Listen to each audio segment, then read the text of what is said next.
हर हर महादेव, जय भोलेनाथ। स्वागत है आप सभी का हमारे चैनल पर। आज के इस वीडियो में हम आपको सुनाएंगे सोमवार के व्रत की कथा। सोमवार का व्रत करने से भगवान भोलेनाथ प्रसन्न होते हैं, मन वांछित फल प्रदान करते हैं। अगर किसी भी वजह से व्रत नहीं भी कर सकते तो भी कथा तो अवश्य ही सुननी चाहिए। कथा सुनने मात्र से ही व्रत का आधा पुण्य प्राप्त होता है। इसीलिए अगर व्रत किया तो अत्यंत श्रेष्ठ है, नहीं किया तो कथा अवश्य सुनें। हमारे चैनल पर सभी प्रकार की व्रत कथाएं और महात्म्य सुनाए जाते हैं। अगर अभी तक आपने चैनल को सब्सक्राइब नहीं किया है तो चैनल को सब्सक्राइब करके बेल आइकन पर क्लिक करें और आज की कथा अच्छी लगे तो एक लाइक अवश्य करें, क्योंकि आपके लाइक से ही हमें पता चलता है कि आपको हमारा वीडियो अच्छा लगा, तो लाइक तो अवश्य ही करें। तो चलिए अब सुनते हैं सोमवार के व्रत की कथा। एक नगर में एक बहुत धनवान साहूकार रहता था। उसके घर में धन की कमी नहीं थी, परंतु वह बहुत दुखी था क्योंकि उसके कोई पुत्र नहीं था। वह इसी चिंता में दिन रात दुखी रहा करता था। पुत्र की कामना के लिए वह प्रत्येक सोमवार को शिवजी का व्रत और पूजन किया करता था तथा सायंकाल मंदिर जाकर शिवजी के सामने दीपक जलाया करता था। उसके इस भक्ति भाव को देखकर एक समय माता पार्वती ने भगवान शिव से कहा, महाराज, ये साहूकार आपका अनन्य भक्त है, सदैव आपका व्रत और पूजन बड़ी श्रद्धा से करता है।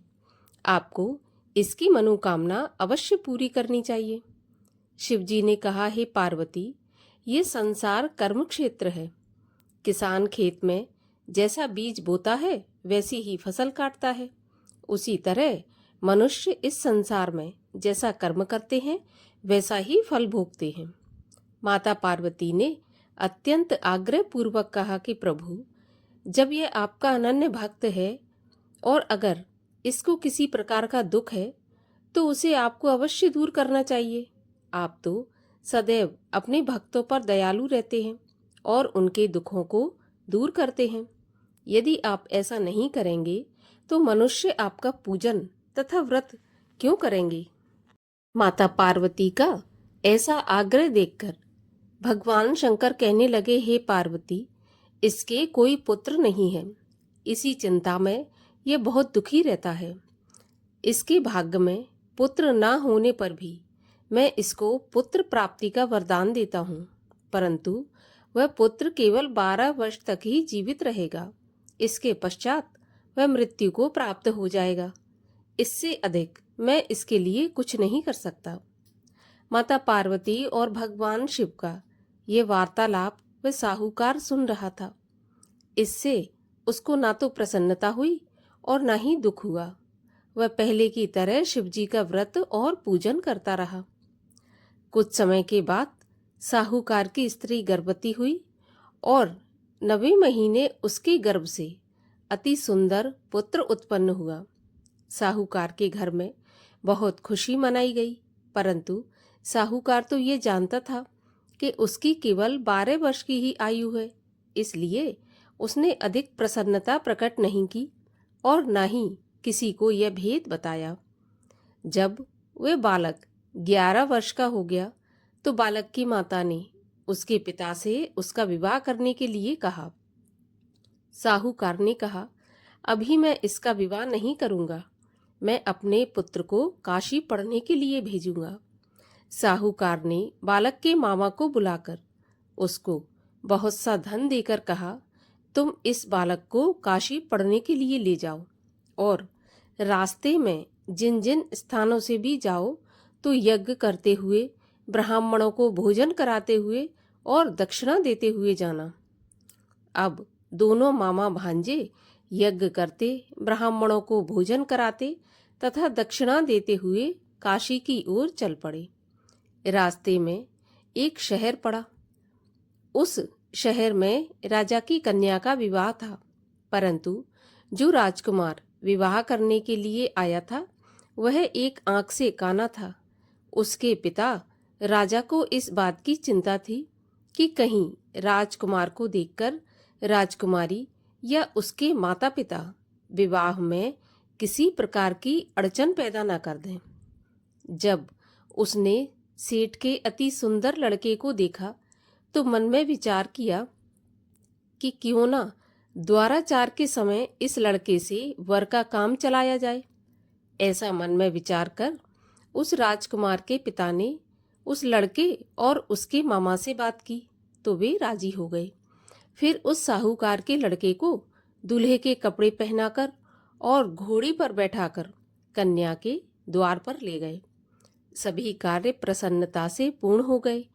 राजकुमार के पिता ने सोचा कि यदि विवाह भी इसी लड़के से करा लिया जाए तो बुराई क्या है। ऐसा विचार कर लड़के और उसके मामा ने कहा कि यदि आप फेरों और कन्यादान के काम को भी पूरा करा दें तो आपकी बड़ी कृपा होगी। मैं इसके बदले आपको बहुत सारा धन दूंगा। दोनों ने खुशी खुशी स्वीकार कर लिया। विवाह कार्य बहुत अच्छे से संपन्न हो गया। सेठ का पुत्र जिस समय जाने लगा तो उसने राजकुमारी की चुंदरी के पल्ले पर लिख दिया कि तुम्हारा विवाह मेरे साथ हुआ है, परंतु जिस राजकुमार के साथ तुम विदा होगी वह एक आंख से काना है और मैं काशी पढ़ने जा रहा हूँ।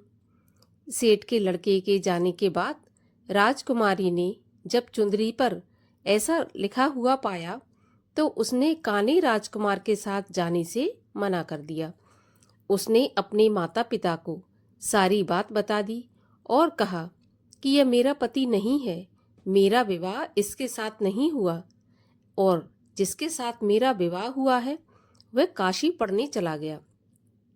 राजकुमारी के माता पिता ने अपनी कन्या को विदा नहीं किया और बारात वापस चली गई। उधर सेठ का लड़का और उसका मामा काशी पहुंच गए। वहां जाकर उन्होंने यज्ञ करना और लड़के ने पढ़ना शुरू कर दिया। जब लड़के की आयु 12 साल की हो गई उस दिन उन्होंने यज्ञ रच रखा था। लड़के ने अपने मामा से कहा कि मामा जी, आज मेरी तबीयत कुछ ठीक नहीं है। मामा ने कहा, अंदर जाकर सो जाओ। लड़का अंदर जाकर सो गया और थोड़ी देर में ही उसके प्राण निकल गए। जब उसके मामा ने आकर देखा कि उसका भांजा मरा पड़ा है तो उसको बहुत दुख हुआ। उसने सोचा कि अगर मैं अभी से रोना पीटना मचा दूंगा तो यज्ञ का कार्य अधूरा रह जाएगा। अतः उसने जल्दी से यज्ञ का कार्य समाप्त करवाकर ब्राह्मणों के जाने के बाद रोना पीटना शुरू कर दिया। संयोगवश उसी समय शिव पार्वती उधर से जा रहे थे। जब उन्होंने जोर जोर से रोने की आवाज सुनी तो पार्वती जी कहने लगी, प्रभु, कोई दुखिया रो रहा है, उसके कष्ट को दूर कीजिए। जब शिव पार्वती वहां पहुंचे तो उन्होंने पाया कि वहां एक लड़का मरा पड़ा है। माता पार्वती कहने लगी, महाराज, यह तो वही सेठ का लड़का है जो आपके वरदान से उत्पन्न हुआ था। शिवजी ने कहा, पार्वती, इसकी आयु इतनी ही थी और यह भोग चुका। तब पार्वती जी ने कहा, महाराज, इस बालक को कुछ और आयु दो, नहीं तो इसके माता पिता तड़प तड़प कर मर जाएंगे। माता पार्वती के बार बार आग्रह करने पर शिवजी ने उसको जीवन का वरदान दे दिया। शिवजी की कृपा से वह लड़का जीवित हो गया। शिवजी और पार्वती कैलाश पर्वत पर चले गए। शिक्षा पूरी होने पर वह लड़का और उसका मामा उसी प्रकार यज्ञ करते हुए, ब्राह्मणों को भोजन कराते हुए और दक्षिणा देते हुए अपने घर की ओर चल पड़े। रास्ते में उसी शहर में आए जहां उस लड़के का वहां की राजकुमारी के साथ विवाह हुआ था। वहां आकर उन्होंने यज्ञ आरंभ कर दिया। उस लड़के के ससुर वहां के राजा ने उसको पहचान लिया और महल में ले जाकर उसकी बहुत आवभगत की। फिर बहुत से दास दासियों सहित आदरपूर्वक अपनी राजकुमारी और जमाई राजा को विदा कर दिया। जब वे अपने शहर के निकट आए तो मामा ने कहा कि मैं पहले तुम्हारे घर जाकर तुम्हारे माता पिता को खबर कर आता हूँ। जब उस लड़के का मामा घर पहुंचा तो उसने देखा कि लड़के के माता पिता घर की छत पर बैठे थे।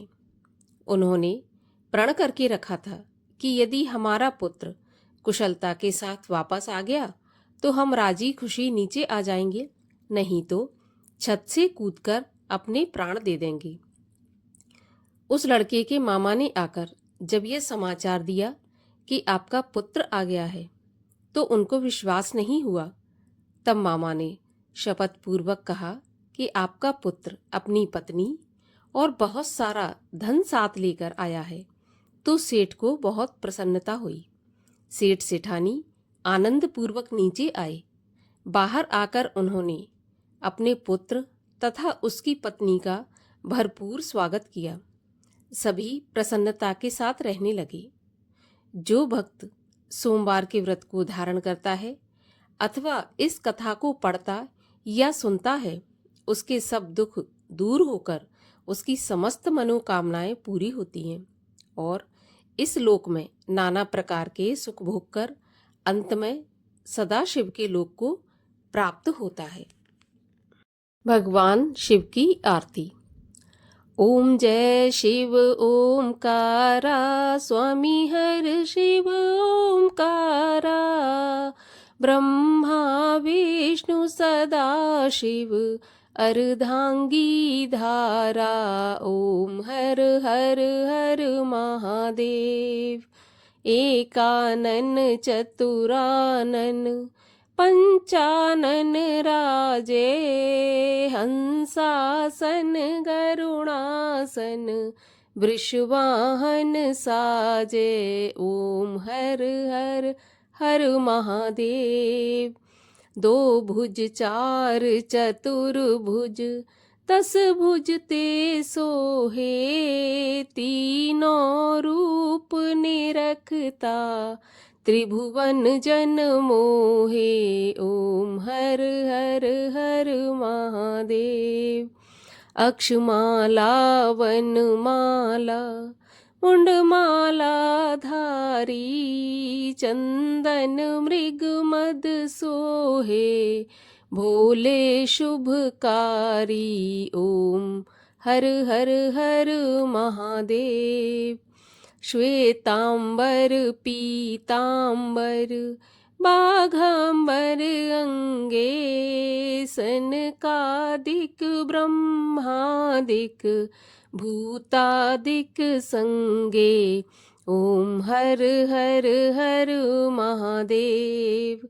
कर के मध्य कमंडल, चक्र त्रिशूल धरता, सुख करता दुख हरता, जग पालन करता। ओम हर हर हर महादेव।